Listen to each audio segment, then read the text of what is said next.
Arigitani na atungati ma arwaru thibitarĩ-inĩ mũnene wa Kakamega kaunti-inĩ ĩyo mugĩte onao matiratigwo na thutha mũgomo-inĩ ũrĩa ũbangĩtwo kwambĩrĩria tarĩki 9 mweri-inĩ twerekeire nĩ amu wagi wa indo cia kwĩgita mũrimũ wa COVID-19 rĩrĩa maratungatĩra arwaru ũraiga mĩtũrĩre ya ũgwati-inĩ o mũthenya. It beats the logic when you say you are giving PPEs, personal protective gear, only to people who are serving in the isolation centers.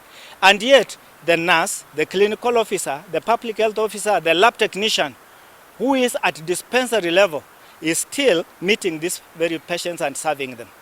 But following when this disease started in Kenya, that is in March, you can really see that the health workers in Kakamega County had the zeal since that time up to now to work and to perform all that is supposed to be done in order to avert this pandemic. Arigitani aya mugite ona thengia wa mageria ma gukinyira gavana wa kaunti ĩyo Wycliffe Oparanya na ũrĩa nowe mũikarĩri gĩtĩ wa kanjũ ya magavana nĩ maringĩte ithiga makiuga marenda kĩgĩna kĩrĩa kĩarekereirio nĩ thirikari gĩkinyĩre mũndũ wothe ũtangĩkagĩra arwaru thibitarĩ-inĩ. Tunataka kila mhudumu wa afya awe mfakiaji, awe community health worker, awe field officer, awe mkubwa kama medsup mwenyewe.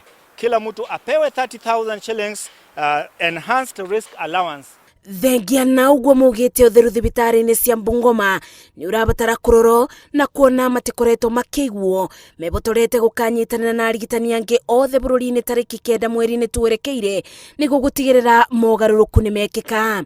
Ngĩribotera Inooro TV, njĩtagwo Maci wa Ndia wa Mũrĩithi.